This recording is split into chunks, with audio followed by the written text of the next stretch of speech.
મંચસ્થ મહાનુભાવમાં મહાંકાલગીરી પ્રકાશગીરી મહારાજ, સમાજના ધુરંધર આગેવાન એવા અમારા રમણસિંહ ડાભી, પીડી કાવા, શિવાજી, સંજયસિંહ બહારથી આવેલા મહેમાનો, સંજયસિંહ છે એમાં, રંગુસિંહ, રમણસિંહ ડાભી, દેવાજી આપણા અંબાજીથી હાલ પધાર્યા છે, એ પણ આપણા એક બહુ મોટા આગેવાન છે. તથા સમાજમાંથી દૂર દૂરથી આવેલા વડીલો, યુવા મિત્રો, માતા બહેનો, આપ સર્વેનો યુવા સંગઠન પરિવાર વતીથી હું ખૂબ ખૂબ આભાર માનું છું. આજે ધોરણ 10, 12 અને કોલેજ ગ્રેજ્યુએશનના વિદ્યાર્થીઓનો આપણે એક તેજસ્વી તાલના સન્માન સમારોહ કરીએ છીએ. આજે અમને એવું હતું કે વરસાદ પડશે તો મને સવારથી ચિંતા હતી કે વિદ્યાર્થીઓ કદાચ નહીં આવો, પણ વિદ્યાર્થી ધોરણ 10, 12 અને તેમના માતા પિતાનો આ સૈલાબ જોઈને એટલું ચોક્કસ લાગે છે કે મારો સમાજ શિક્ષિત થઈ રહ્યો છે, મારો સમાજ પરિવર્તિત થઈ રહ્યો છે અને આવનાર સમયમાં આપણે બધા ચોક્કસ સરકારની દરેક કચેરીમાં ઠાકોર સમાજના દીકરા દીકરીને જોઈશું ને જોઈશું. સ્કૂલ પરિવારનું એક સુંદર વાક્ય છે કે આપણે કોઈ પણ શાળામાં જતા હોય, કોલેજમાં જતા હોય કે કોઈ પણ પ્રાથમિકમાં જતા હોય તો આપણે એક સ્કૂલમાં સરસ વાક્ય લખ્યું હોય છે, તમસો માં જ્યોતિર્ગમય. કોઈ વિદ્યાર્થીએ જોયું એવું તમસો માં જ્યોતિર્ગમય એન્ટ્રીમાં કોઈ પણ સ્કૂલમાં લખેલું હોય. એટલે કે અજ્ઞાનરૂપી અંધકારમાંથી જ્ઞાનરૂપી પ્રકાશ તરફ ગમન એ ફક્ત સ્કૂલ જ કરી શકે છે. આજે આપણે અહીં મોટી સંખ્યામાં ભેગા થયા છીએ એનો મતલબ એવો છે કે આપણામાં શિક્ષણ પ્રબળ થતું જાય છે. શિક્ષણ એ આપણા જીવનનું ઘડતર કરે છે. શિક્ષણથી સારા ખોટાનો વિચાર આવે, શિક્ષણથી તમે સ્પષ્ટ વક્તા બની શકો છો. શિક્ષણ મજબૂત હશે તો તમે કોઈ પણ જગ્યાએ મોલ, મલ્ટીપ્લેક્સ, થિયેટર, હોસ્પિટલ, કોઈ પણ જગ્યાએ ઇન્ટરનેશનલ એરપોર્ટ, કોઈ પણ જગ્યાએ તમે કોઈ પણ અધિકારી કે કોઈ પણ કર્મચારી સાથે એક સરસ વક્તાની જેમ વાત કરી શકો છો. આટલું મજબૂત શિક્ષણ હોય છે. બીજું, અહીં ઉપસ્થિત મારા સમાજના ધુરંધર આગેવાનો છે તો મારે એમને એક સરસ ઉદાહરણ દ્વારા સમજાવવું છે કે જો પગમાં ખીલી વાગે ને તો પહેલાં તો સૌપ્રથમ પગમાં ખીલી વાગી હોય ને તો પહેલાં આંખને કંઈ ગમે નહીં, કાનને કંઈ સાંભળવાનું ગમે નહીં, હાથને કંઈ પણ પ્રકારની પ્રવૃત્તિ કરવાનું ગમે નહીં. વિચારો તમે, ખીલી ક્યાં વાગી છે? પગમાં, પણ હડતાલ આખા શરીરના અંગો પર છે.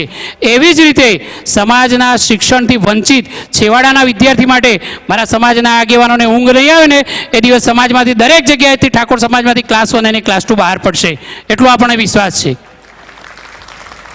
આપણે જોઈએ છીએ, અમે ઘણા બધા સમૂહ લગ્નમાં બધાને વાત કરી હતી કે ભાઈ ડીજે બંધ કરો, ડીજે. પણ અમારે તો સમાજમાં પહેલાં તૈયાર ડીજે વાગ્યું હોય ને તો 50 બોલાવે તો 500 થઈ જાય ત્યાં.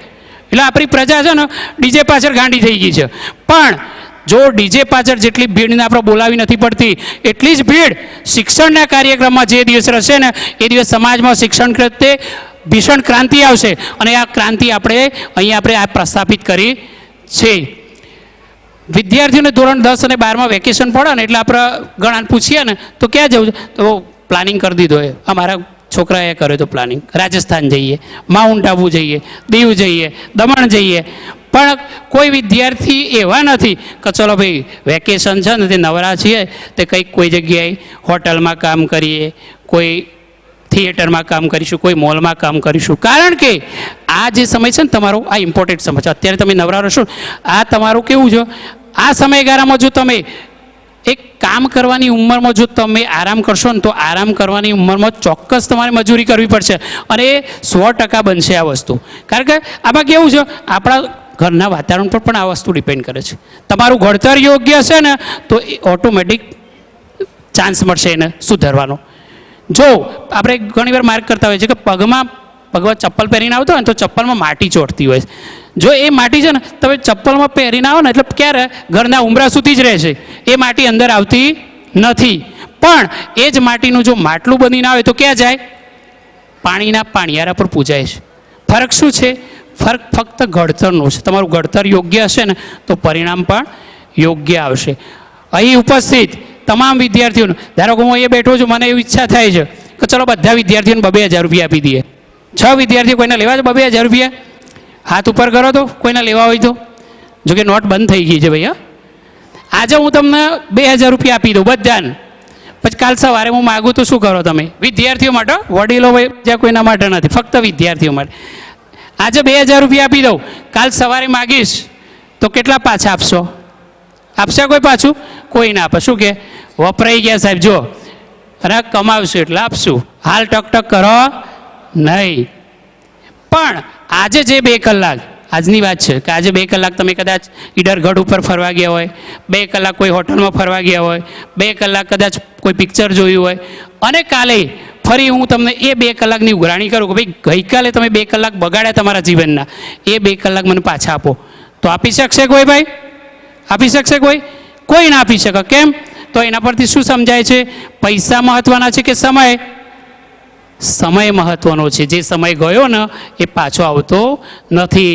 તમારી પાસે પણ 24 કલાક છે, મારી પાસે પણ 24 કલાક છે, પ્રધાનમંત્રી નરેન્દ્રભાઈ મોદી પાસે પણ 24 કલાક છે, અને રસ્તામાં એક ભિખારી બેઠો હોય ને એના પાસે પણ 24 કલાક જ હોય છે. ફરક શું છે? ફરક જેવો તમે તમારા 24 કલાકનો કેવો ઉપયોગ કરો છો એના આધારે તમારી કારકિર્દી બને છે. આપણે એવું વિચારતા હોય ઘણા, ભાઈ પરીક્ષામાં કદાચ કેવું હોય 10માં ઓછા માર્ક આવ્યા, 12માં ઓછા માર્ક, તો વિદ્યાર્થીઓ નાસીપાસ થઈ જતો. નાસીપાસ ના થવાય. ક્યારેક એવું બનતું હોય છે, એ મોમેન્ટની વાત છે. ઘણીવાર સચિન તેંડુલકર કોઈ દડાન ના સમજી શકે ને તો એ ક્લીન બોલ્ડ થઈ જતો. એનાથી સચિન તેંડુલકરનું ક્રિકેટ નબળું નથી થઈ જતું. ક્યારેક અમિતાભ બચ્ચનની એક્ટિંગ ઓલવેઝ સારી જ હોય છે, પણ અમિતાભ બચ્ચનની કોઈ પિક્ચર ફ્લોપ ગઈ, વર્દી કે એવું બે પિક્ચર્સ ફ્લોપ ગયા, તો એનો મતલબ એવો નથી કે અમિતાભ બચ્ચનની એક્ટિંગ નબળી છે. કોઈ વિદ્યાર્થીને 100 માર્ક આવતા હોય અને બીજી એકાદી એક્ઝામ આવે એમાં 80 માર્ક આવે, એનાથી તમારો અભ્યાસ નબળો થઈ જતો નથી. ક્યારેક એવું બનતું હોય, એ મોમેન્ટની વાત છે. ક્યારેક આપણે પરીક્ષા આપવા જતા હોઈએ, અકસ્માત થયો હોય, વરસાદ આવતો હોય, આપણે કંઈ ટ્રાન્સપોર્ટેશનમાં તકલીફ હોય તો સમયસર ના પહોંચી શકીએ, તો 100માંથી 80 માર્ક આવે. એનો મતલબ એવો નથી કે તમારો અભ્યાસ નબળો છે. પણ પરીક્ષા અને રિક્ષા કેવું છે, આવતી જતી રહે, પણ એના માટે રોડ ઉપર ઊભા તો રહેવું પડે ને. આપણે ઘેર જઈને ગોદડા લઈને ઊંઘી જઈએ તો થઈએ આપણે કશું ના બની શકીએ. એટલે કંઈક બનવા માટે તમારા સમય પણ એટલો આપવો પડે, અને સમયની સાથે સાથે મહેનત પણ કરવી પડે. અને જો મહેનત આપણે ચંદ્ર ઉપર પહોંચવાની હોય ને તો સપના જોતા હોઈએ આપણે, ઘણા બધા સપના જોતા, મારા ચંદ્ર ઉપર જવું, પણ સપના જો ચંદ્ર ઉપર જોવાના હોય ને તો પછી મહેનત પણ ચંદ્ર સાથે ઉજાગરા કરીને કરવાની હોય, એવું છે.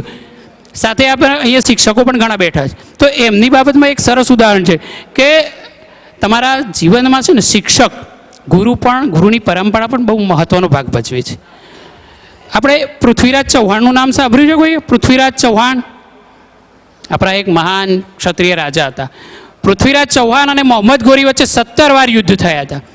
એ યુદ્ધ દરમિયાન 17 વાર પૃથ્વીરાજ જીત્યા અને મોહમ્મદ ગોરી હાર્યા. અને એક ક્ષત્રિય રાજાને શોભે એમને માફ કર્યા, એમનું રાજ્ય પાછું આપી દીધા. દર વખતે પૂછે ભાઈ શું થયું, તો કે તમે હાર્યા છો, પણ એક ક્ષત્રિય પરંપરા અનુસાર તમે મારા શરણે આવ્યા છો, હું તમને દાન પાછું આપી દઉં. એમ કરીને આ 17 યુદ્ધમાં પૃથ્વીરાજ ચૌહાણે મોહમ્મદ ગોરીને દાન આપ્યું. 17મા યુદ્ધ પછી પૃથ્વીરાજ ગોરીની જીત થઈ, અને પૃથ્વીરાજ ચૌહાણની હાર થઈ અને ગોરીની જીત થઈ.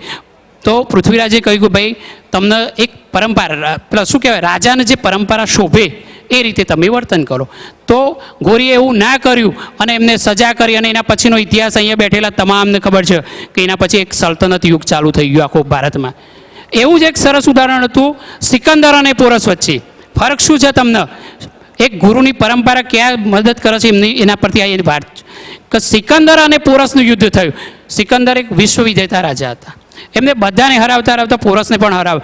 પોરસ એમના શરણે આવી ગયો અને એમને વિનંતી કરી કે મહારાજ હું હવે હાર્યો છું ને તમે. એટલે સિકંદર એવો જવાબ આપે કે ભાઈ હું વિશ્વ વિજેતા છું, મારે બધું જોવાનું છે, તમારા યુદ્ધ કૌશલ્યથી મને આનંદ થયો છે, એટલા માટે હું તમને તમારું રાજ પાછું આપું છું. સવાલ એક જ છે, જવાબ 2 છે. તમે જોયું, એકમાં પૃથ્વીરાજ ચૌહાણ અને મોહમ્મદ ગોરી હતા, બીજામાં સિકંદર અને પોરસ હતા. પૃથ્વીરાજ ચૌહાણમાં મોહમ્મદ ગોરીનો કોઈ ગુરુ હતો નહીં, એટલે એને ગુરુની પરંપરા જાળવી નહીં અને પૃથ્વીરાજને સજા કરી. ત્યારે અહીંયા સિકંદરના ગુરુ હતા કોણ? ઇતિહાસ જે વાંચતા હશે ને ખબર હશે. સિકંદરના ગુરુ હતા એરિસ્ટોટલના ગુરુ હતા પ્લેટો, અને પ્લેટોના ગુરુ હતા સોક્રેટિસ. એટલે એમને ગુરુની પરંપરા જાળવી રાખી, અને ગુરુની પરંપરા જાળવ્યા અનુસાર એમને એક કટોકટીના સમયે આ ડિસિઝન લઈ અને એમને માફ કરે. એટલે તમારા જીવનમાં આ વાર્તા એવું કહેવામાં કે તમારા જીવનમાં એક ગુરુ પણ હોવો જોઈએ. આપણે અહીંયા વિદ્યાર્થીઓ બાળકો પણ છે, દીકરીઓ પણ છે. મારે એમના વિશે એક બાળકો વિશે પણ એક સરસ ઉદાહરણ છે કે રામાયણનું યુદ્ધ પૂરું થયું. રામાયણનું યુદ્ધ પૂરું થયું એ દરમિયાન જ્યારે હનુમાનજીએ શ્રી રામ ભગવાનને પ્રાર્થના કરી કે મહારાજ હવે તમે આપણે જીત્યા છીએ, તમારે મારા ઘરે આવવાનું છે. ત્યારે હનુમાનજીની માતા અંજની એમને ખબર પડી કે મારો પુત્ર ભગવાન શ્રી રામને લઈને આવે છે. ત્યારે એમને આમ રસ્તામાંથી એમના ઘરે આવ્યા, ઘરે જોઈ એમનું સ્વાગત કર્યું. પછી અંજની માતા રડતા હતા એટલે હનુમાનજીએ પૂછ્યું માતા શું થયું? તો અંજની માતા એક સરસ જવાબ આપ્યો હતો કે ધન્ય ધન્ય છે મારી કુખને કે મેં તારા જેવા મહાન પુત્રને જન્મ આપ્યો કે જે અખિલ બ્રહ્માંડના અધિપતિ સાક્ષાત ભગવાન વિષ્ણુને મારા ઘરે લઈને પધારે. આવા દીકરા બના. આજકાલના દીકરા કેવા હોય ખબર? કશું ના થાય તો ઘેર એટીકેટીની પેલી માર્કશીટો આવતી હોય છે, જોજો તમે. કાં તો વધારે ના થાય તો શું થાય, પેલા દુકાનમાં પાન મસાલા ખાધા હોય ને તો પેલા દુકાનવાળો બીડીનો પેલો લઈને આવ્યો બિલ કે ભાઈ આટલું છે તમારા છોરાનું. એટલે આપણે ભગવાન નહીં બની શકીએ પણ ભગવાન જેવા કાર્યો તો કરી શકીએ છીએ. દીકરાઓના ખાસ વિનંતી છે કે આ એટીકેટીની જે માર્કશીટો આવશે ને એ ના આવે, દીકરીઓ જેવું શિક્ષણ લે છે એવો પ્રયત્ન કરીશું ચોક્કસ. અને છેલ્લે સમગ્ર સમાજને કોઈના પર્સનલી કોઈના ઉપર લેવાનું નથી પણ સમગ્ર સમાજને એક વસ્તુ લાગુ પડે છે. એ સરસ એક વાત કરું છું તમને, અને સમગ્ર સમાજને લાગુ પડે. વિદ્યાર્થીઓને લાગે. ઘણાને અત્યારે નાની ઉંમર હોય છે, ઉંમર નાની હોય ને એટલે ઘણા મનમાં વિચારે મને પ્રેમ થઈ ગયો છે. આ સરસ ઉદાહરણ છે તમારા. અને વિદ્યાર્થી ખાસ દીકરીઓનો તો આ ખાસ ઉતારવા જેવું છે. ઘણા વિચારતા મને પ્રેમ થઈ ગયો છે પણ આ ઉંમરે કેમ શક્ય બને છે? કેમ કે તમે સતત કોઈ નવરો માણસ હોય એટલે એ સતત ઓનલાઈન જ મોબાઈલની દુનિયા આવી છે એટલા સમજાવું છું તમને કે તમે હાય લખો ને તો એ હેલો લખે. બીજું એ સતત ઓનલાઈન જ હોય અને એના પાસે નવરાઈ એટલી બધી હોય કે તમારી પ્રશંસા જ કરે, તમે આમ ને તેમ ને સ્વર્ગની પરી ને તમે અપ્સરા ને આટલા બધા એટલો બધો નવરો જ. એટલે એક વસ્તુ વિચાર કરો, ભણવાની ઉંમરમાં એ નવરો છે ધેટ મીન્સ એની કારકિર્દી બનવાની નથી અને એ કારકિર્દી નહીં બને એટલે ભવિષ્યમાં જઈને અટવાશે.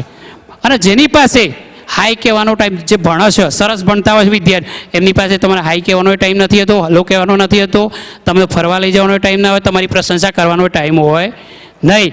પણ પેલો નવરો માણસ એટલે તમને વિદ્યાર્થીઓને એક બાઇક અને 3 જોડી માગેલા કપડાં જોઈને કોઈને પ્રેમ કરતા નહીં.